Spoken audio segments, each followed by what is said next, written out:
Today we're going to be explaining the processes of diffusion and osmosis and their roles within a cell.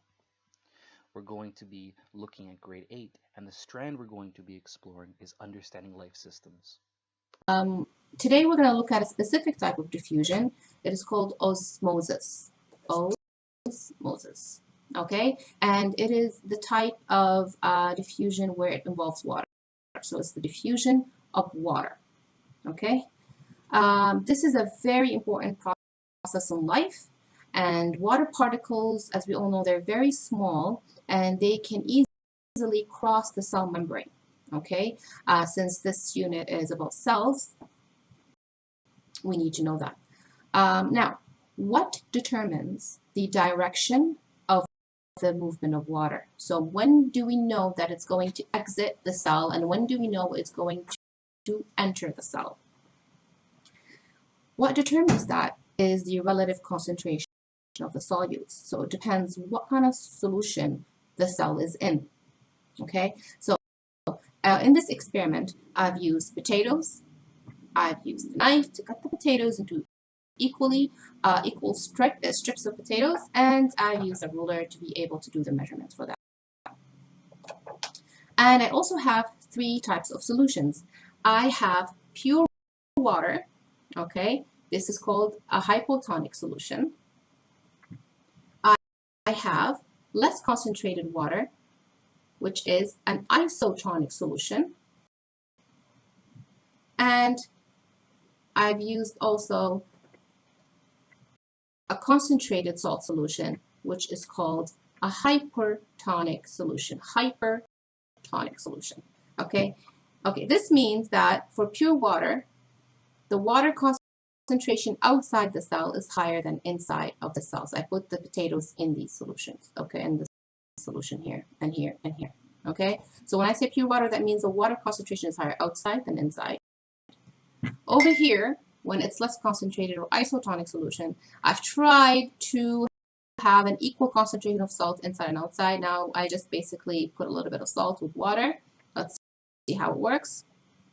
And then with this last one here, okay, the concentrated salt solution, I've added about a teaspoon of salt. So the concentration of salt outside the cell is much higher than inside the cell.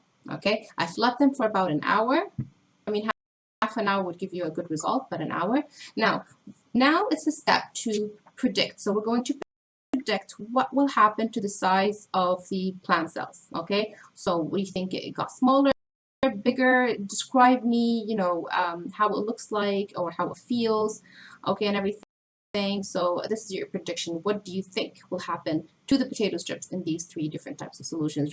Remember, they're all of equal lengths, let's say. Okay, we're going to have a look at that now. So we're going to look at one of them in the hypotonic, meaning the pure water. Okay, it looks stiff, not too bendy. Actually, I can break it because it's too turgid. It has a lot of, I'm not going to talk more, okay, but basically it has a lot of water inside, so it makes it really stiff. Okay, in here, in the isotonic one, a little bit bendy. Okay, let's look at the length. Here, using a ruler, it's about 4.1, and I forgot to take the length of this one. I have one that is uncut. So the length of this one is about 4.5. Okay, it was 4, now it's 4.5. This one is about 4.1. Now this one here, in the hypertonic solution, the highly concentrated salt solution, look how flexible and wiggly it is. Okay, and it's about 3.8, 3.9, 3.8. Okay, so kind of shorter.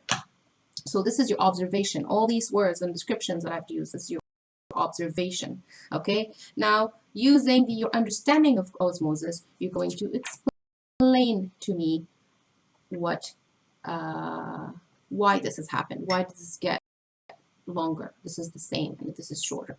Okay, that's it. Thank you very much, everyone. Today we learned about a very specific type of diffusion called osmosis. We saw how the process of osmosis took place in three different solutions using potato strips.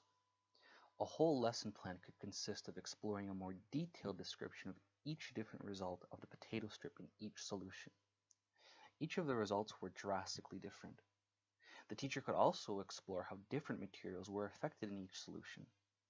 Teachers could also apply osmosis to everyday life. For example, imagine playing basketball with your friends on a hot summer day. By the end, you will probably feel really thirsty.